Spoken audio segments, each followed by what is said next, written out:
Saan ba dapat punta mo, Uncle? Ha? Saan dapat ang lakad nyo? Uwi na tayo. May hindi napuntahan si Uncle na dapat puntahan eh. Dahil nagbarko kami. Ayan, ayan. Yung dumaan, Police National. Yan ang mga nanghuhuli. Ah, okay. Pag Police Municipal, yung mga parang ano lang Nakita nyo na... nagtakbuhan? Oo. Yan, nakita Yung ko mga eh. iba, itatago kung saan saan. Kung saan-saan. Doon pumupul. Dapat makita ni Ninong yan para kuhanin yung mga sako-sako nila.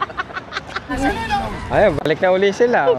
Balik na uli. Wala na yung pulis eh, di ba? Wala yung para. Ano lang yan eh. Parang cat and mouse lang eh.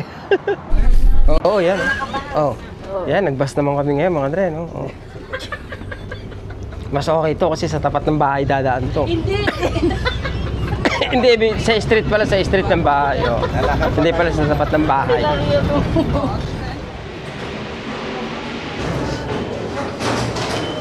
Bibili kaming ticket mga Andre, no? Magpapaload pala kami. Kasi, Lunes ngayon, may pasok na sila ante, tsaka si uncle. Kaya kami na lang yung babiyahe. Hopefully, hindi kami maligaw. Kung sakaling maligaw kami, ang kukunin ko one day pass na mga Andre, no? Dapat kumbaga ano lang eh, two-way back and forth lang. Pero baka nga maligaw kami, kailangan namin paulit-ulit sumakay. Kaya one day pass. Kahapon $12 lang, 12 euro yung binayaran ko eh. Hindi ko alam ngayon kung magkano, nakalagay kasi rito 29 eh. Hi, good morning. Hello. Can I have a one day pass? Yes. How much is that? 12 euros. Okay. For two? Yes, ma'am.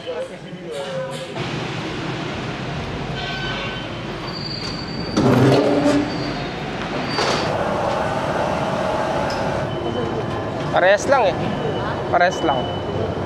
Ginawa ng alien yan eh.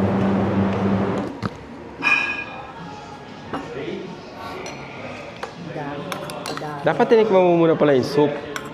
Nagpunta ka sa Japanese restaurant para ka kumain ng Vietnamese pa. Ah, masarap din naman. Hindi, magaling sila gumawa ng soup eh, di ba? Pero yung pinagkainan natin Saan? dun sa...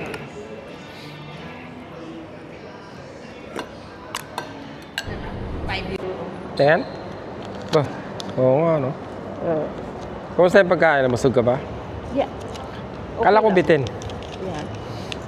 Tignan mo yung ano nila, 2 euro. Nasanay kasi kami mga Andre sa Montreal, yung serving madami. Eh dito pan-sexy yung serving eh. Kaya medyo ano eh, bitin ng konti eh.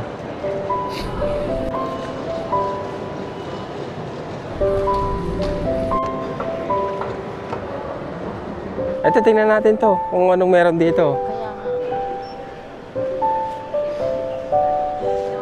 Ah, okay, lunchtime. Nakapila sila. Mukhang masarap dito. Ano yan? Si Starbucks? Hindi, yun o. Pila-pila sa mga ano eh, sa mga kainan mga Andre, no? Ibig sabihin, marami ding ano, kagaya naming tamad, hindi masyado nagluluto.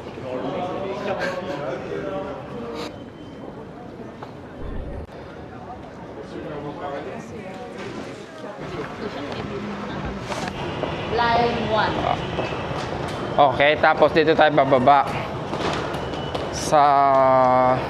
Charles de Gaulle. Dali! Zug und Bahnsteigkante. Asmagunigot. Dito kayo pupunta mga Andre, Trocadero. Hindi ako maliligaw dito. Alam ko na to. Napakayabang eh, no? Medyo nakakalito mga Andre, no? Kasi nga, ang dami nilang tren. Tapos nung may kasama kami, hindi kasi ako nagpipay attention kung saan kami bababa, kung saan kami pupuntang exit, yung ganun. Kasi yun yung importante. Pero ang kain naman dito, kada exit, papunta ka sa kabilang train station, may nakalagay kung saan pupunta yung tren na yon. So kung alam mo yung pupuntahan mo, makikita mo, 'di ba? Katulad nung pinakita ko, Trocadero. Doon ang papunta sa Eiffel. Baka iba yung labasan natin ito. Ah, okay, ito. Ah, okay, dito yung may nagbabas. The winner takes it all. The loser standing small. Beside a history that was destiny.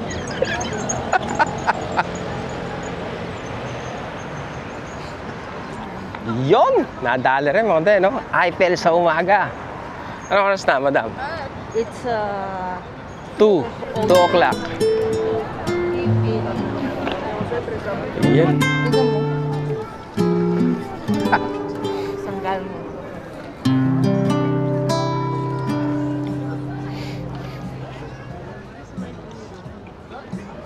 Pupunta sana kami sa Versailles. Kaya lang, medyo malayo dito mga dreno, kaya hindi na rin kami pumunta. Para makapahinga kami dahil bukas biyahe na rin kami papunta sa sa Rome.